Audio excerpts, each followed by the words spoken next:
Hey guys, here we are at my apartment, and I just wanted to show you the orchids that I have, and also kind of show you. Usually I record at night, but I wanted to get you an image of kind of what the light looks like. Currently it's about 9:30 in the morning where I am, and this is an east-facing window, but as you can see there's a building right across from me, so the sun doesn't really peek over that building until around 8:30 or so. But you can see that all these plants are in direct light during this time. So we have a lot of low light plants. These are paths. And then we have some higher light plants like the multi-floral paths here.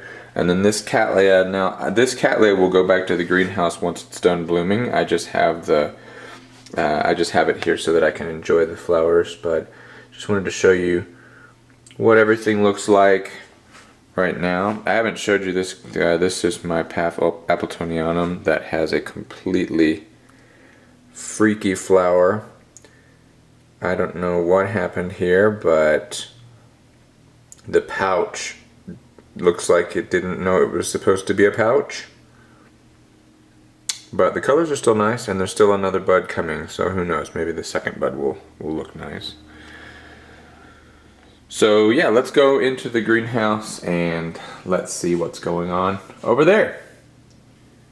And here we are in the greenhouses. This is a commercial orchid greenhouse where I am lucky enough to be able to rent some space and keep my collection. And the days are noticeably longer and the sun is noticeably brighter, so things are really in full growth mode. Let's start out looking at this beautiful Phalaenopsis schilleriana. It's got tons of buds on it. And in fact, one's actually popped open. You know, I only have one Phalaenopsis orchid. A lot of people love phals. I'm not the biggest phal fan, but I had to have this one. Not only are the leaves beautiful, but the flowers are so cute. This particular clone isn't that fragrant, but there are very fragrant clones that smell like roses. If we're going to look at some other plants, let's look at the Cattleyas. Now this Cattleya rex actually has a seed pod on it. I repotted it into granite rock last week, and today I found that it had tried to put out a new root, and the new root was eaten by none other than our famous friends, the snails. So I brought a bottle of 3% hydrogen peroxide to the greenhouse today, and I actually poured it all through the medium. And I poured the whole bottle through it, and so I'm hoping that that hydrogen peroxide is going to kill any snails that might be in there. There are several other Cattleya rex that are doing really, really well. There are 3 that are mounted on pieces of hickory bark, and you can see this one here has got 2 big growths, and there's actually a 3rd growth pushing off this thing. So it's looking to put out 3 new leaves this season. Surely one of them will carry a sheath, hopefully. And then here's some smaller mounted Cattleya rex, and they're just putting out a profusion of roots. One of them already has a new leaf pushing out, and then it's also got a new growth on that. And just all of the little Cattleyas. It's just so cool how they all start growing pretty much at the same time. And it's just, I've really got my fingers crossed that we're going to see some flowers this summer. Now these are the smallest ones. There's 3 of them in this little basket, but they've still got lots of roots pushing out, and they're growing slowly but steadily. And then yeah, there's this one that is planted in granite, and its roots are still kind of recovering, but it's got a new growth on it, you can see there.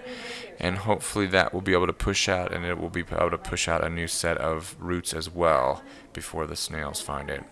And I'm actually kind of hoping that the snails won't like that granite. Now this is a Jose Marti that got repotted last week, and you can see if you look carefully in there, there's 4 new green roots pushing out, and they seem to be making contact with the granite with no problem at all.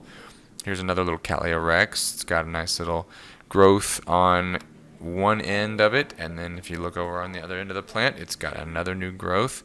It's great when they are growing from both sides because you get kind of double the progress and half the time. And looking at some other plants, this is a Bulbophyllum labii, Cathy's Gold. It's got a nice growth pushing out, you can see there, and there's another one that you can't see underneath pushing out.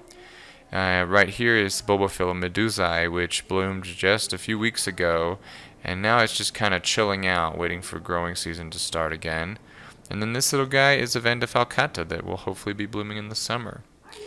This is a little piece of a dendrobium, a nobile type dendrobium, and it just kind of has been sitting there for the past couple months, but it's got a nice new growth on it, and I've been told these grow really, really fast. So looking forward to that.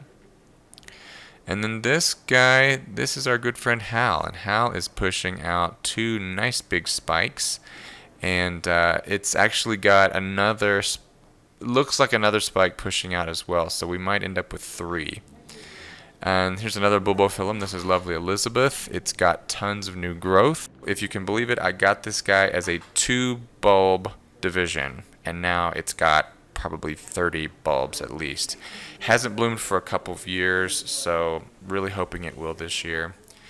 And then this is my Diania ophrydis, the cattail orchid, and it was dormant for a couple months in my apartment, but then I brought it in to the greenhouse when I saw this green shoot pushing up, and I'm hoping that each one of those white bulbs is going to root and push out a new growth, so we should have 6 growths growing and blooming this year.